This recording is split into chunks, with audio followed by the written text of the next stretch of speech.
Jejak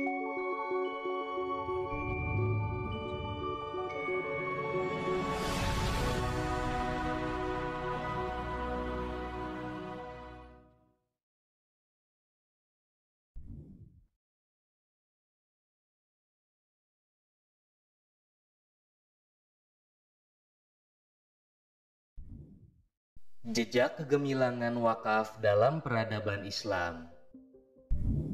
Apa yang terlintas dalam pikiran kita ketika mendengar nama Universitas Al-Azhar?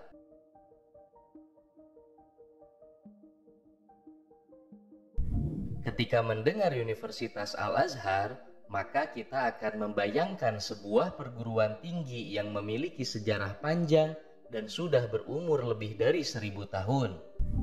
Waktu 1000 tahun untuk mempertahankan sebuah perguruan tinggi hingga wujud sampai saat ini pasti tidaklah mudah. Ada banyak perjuangan dan orang-orang berjasa di balik kokohnya Universitas Al-Azhar. Di antara sosok penting yang memberikan sumbangan kepada Universitas Al-Azhar adalah orang-orang dermawan, para pemberi wakaf. Orang-orang yang ikut membangun Al-Azhar dalam bentuk materi masih akan mendapatkan pahala sampai sekarang.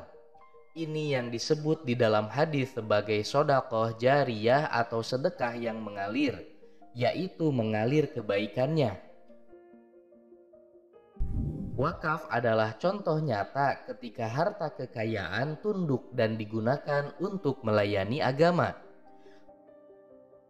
Rasulullah Shallallahu Alaihi Wasallam bersabda, apabila anak Adam telah meninggal dunia, maka terputuslah amalnya darinya, kecuali 3 perkara, yaitu sedekah jariyah, ilmu yang bermanfaat, atau anak soleh yang selalu mendoakan orang tuanya.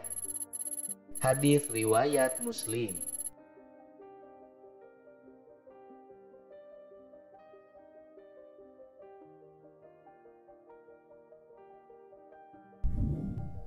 Universitas Al-Azhar hanya satu dari banyak contoh tentang peran wakaf dalam menopang peradaban Islam.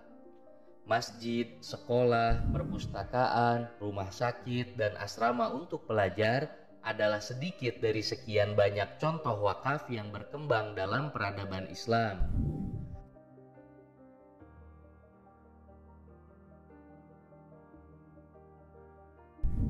Pondok pesantren yang menjadi ciri khas sistem pendidikan masyarakat Melayu pun bisa berdiri kokoh karena ditopang oleh wakaf.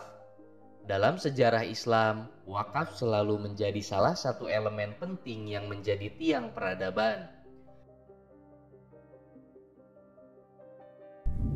Di dalam bukunya yang berjudul Min Rawa'i Hadaratina, Dr. Mustafa As-Sibai telah menulis beberapa jenis wakaf yang berkembang di dalam peradaban Islam.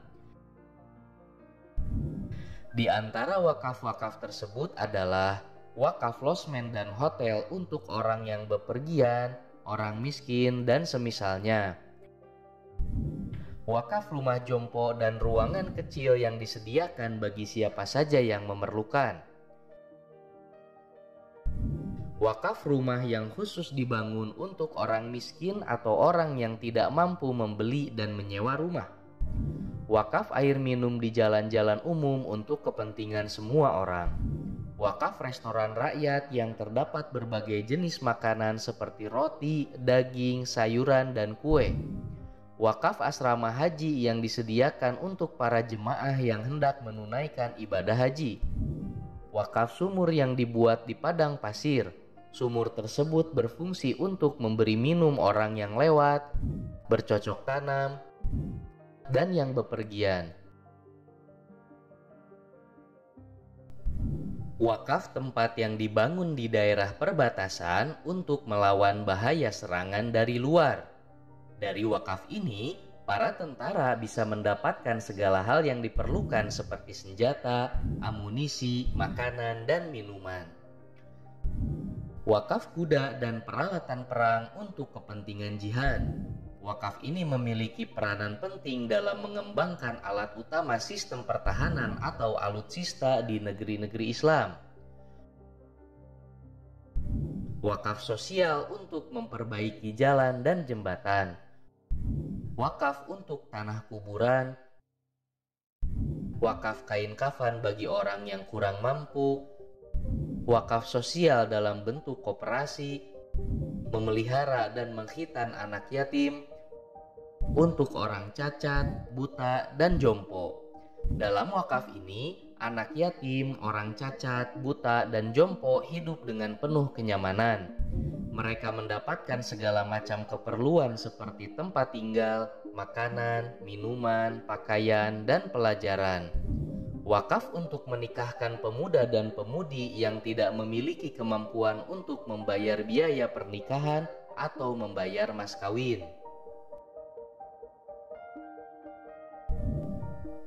Wakaf barang-barang harian seperti susu dan gula. Wakaf yogurt. Anak-anak yang pulang sekolah dan menumpahkan yogurt boleh datang ke wakaf ini untuk membawa yogurt yang baru. Wakaf untuk memelihara, memberi makan, dan mengobati hewan yang sakit. Wakaf bejana pecah. Wakaf ini adalah tempat menjual piring keramik dari Cina.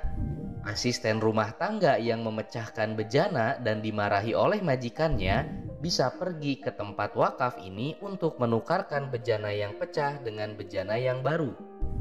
Wakaf anjing tersesat. Sesuai dengan namanya, wakaf ini dibuat untuk anjing yang tidak bertuan. Di tempat wakaf ini, anjing yang tersesat diberi makan, dirawat sehingga selamat dari kelaparan.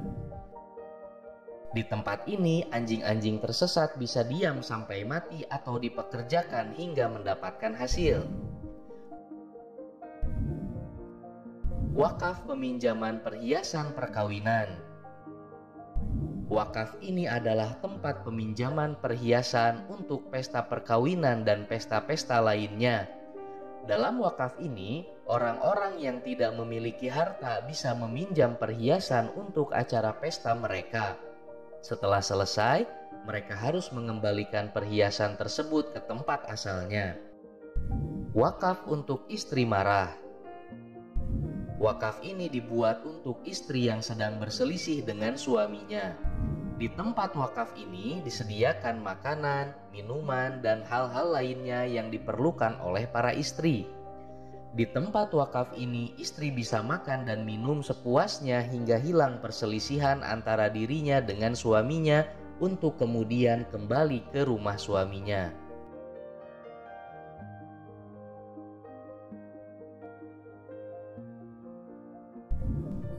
Wakaf penghibur orang sakit dan orang asing. Wakaf ini diberikan kepada para muadzin yang suaranya merdu. Para muadzin menyanyikan kasidah-kasidah agama sepanjang malam. Setiap muadzin diberi jatah waktu 1 jam untuk bernyanyi. Kegiatan tersebut berlangsung hingga menjelang fajar. Hal ini dilakukan untuk meringankan rasa sakit orang yang sakit dan menghibur orang asing yang tidak mempunyai rumah.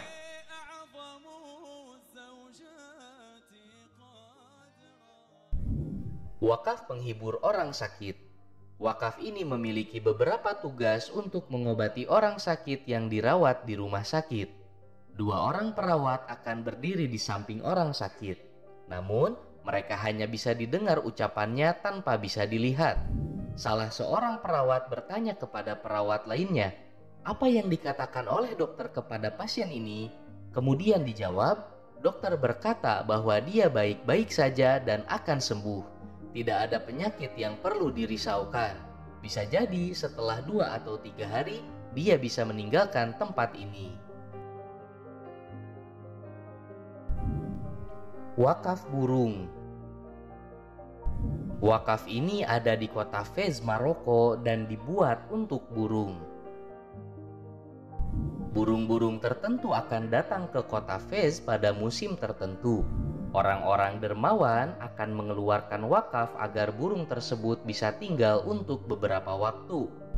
Orang-orang dermawan muslim seolah-olah merasakan bahwa burung-burung asing dan sedang berhijrah tersebut harus dijamu serta dilindungi oleh tuan rumah. Wakaf-wakaf yang disebutkan tadi hanyalah sedikit dari sekian banyak contoh wakaf yang ada dalam sejarah peradaban Islam. Wakaf menjadi bukti ketika dunia, harta, materi, dan kemanusiaan berjalan seiringan dengan akhirat, ilmu, spiritual, dan agama. Wakaf merupakan bentuk investasi yang kebaikannya melintasi ruang dan waktu serta mampu memberikan manfaat bagi ekonomi, ilmu, sosial, budaya, dan peradaban yang sangat besar.